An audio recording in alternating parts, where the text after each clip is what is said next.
tawarri kana qananiidhaan akka killeetti akka qabee guddise tatakkaa dhiiraa ajajamtee hin beekne tanaatuutu hogguu bultii seente haadha warraa taatiimi gaggodhachuu qabdi. Eenyuuf gaggodhatti? Bultii siitiif. Yoo bultii siitiif gadi hin godhanne bultiin achirra dhaabbatti. Bultiin jaalala qofa irratti hime hunda'u. Jaalala jechuun obsa. Jaalala jechuun wal kabaju. Jaalala jechuun walii gaccabuudha. Amma asirratti gaa bakki guddoon irra hedduun nama bultiin tiyya. Tamana kiyyaa anuma fakkaatti. Tamana keetiitiif suma fakkaatti. Irra hedduun keessaawuu shamarran dhiifamaa wajjin yoo hiriyaansii bultii hiriyaasii kana dura arkite ani hoo akkasumaan aangoone jetti.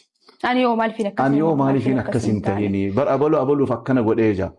Baga godheef kasiiti gaasuun keetii. Jireenyi keessiiti miti kiyyaas keetii miti. Kun jireenya isiiti. Irra hedduun namaa wal fakkaachuuf deemeeti wal faalleessi. Wal faalleessi dhugaa. Tanaafuu wanni walitti jiban san achirraa eegalti. Sii takkaa gaggodhattee hin beekne. Sii takkaa haadhatee mana keessatti hirriibaa kaasanii namni waa bilcheessee sikkannu. Haatee mana kee bilcheessitee, waa gootee, waa dalaydee, mana kee kana keessa waan adda addaa gooteeti ka jiraattu. Amma mana haadhateetiitti biddeena oowwa sikkanna. Oowwan akkanna. Kanan fedhu kanaan fedhaa kanan nyaadhu maraxattee nyaatta. Bultii keessatti ammoo walii galtee waan manni qabu maraxattu. Waliif obsitu. Gaggodhattu. Heerumteen beektu. Jaalalti si qabdeen beektu. Tanaafiin hijibaa. Taachi dura jirtu san if garsiifatti. Wanta hin ta'e jetta. Waan hin harkatiin harkadhe jetta. Waan hin qabne niin qaba jetta. Hogguu ol seentee dhugaan dhufte hoo waliin baatan akka mana haarayaatti. Akka mana haarayaa gisee waliin baane san wanni inni naan jeefi wanni niin qaba jeefi wanni nan niin qaba jeensa yoo hin jiraanne fashalamte jechuu bara. Hin fashaltu. Amma hogguu dura ol seentu oowwa jaalalaatu waliin nama fida. Oowwa jaalalaa booda bultiin obsa barbaatti. Obsiteetu maanuma taate. Obsi maaliif? Dur sa'a barbaaddetti yoo alaa galtu taate amma gan haadha warraa qabda.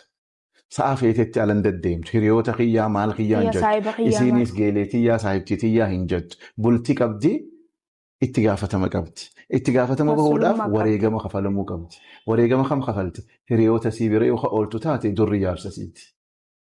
Innis hiriyoota isaa bira akka dabarsate durri jaarsi. Durri jaartii isaati. Tanaafuu maaltu dhufa jechuudha. Bultii tee bakka barbaadduun ga'uuf wareegama kafaluu qabdaa jechuudha. Wareegamni duraa kami jechuudha? Hiriyoota hir'isuu. Naamusaan galu sa'aatti seentu sa'aatti baatu. Seeraa sibba. Dhugaa. Hirriibaa ka'uun feetu durni raftaa. Hoggu bultii horatti akka feetetti hin raftu. Walii galtee keessa rafta. Walii taatee jechuun wal gargaartee walii wajji jiraattee. Tana dhugaa walitti hin himne irra hedduun namaa.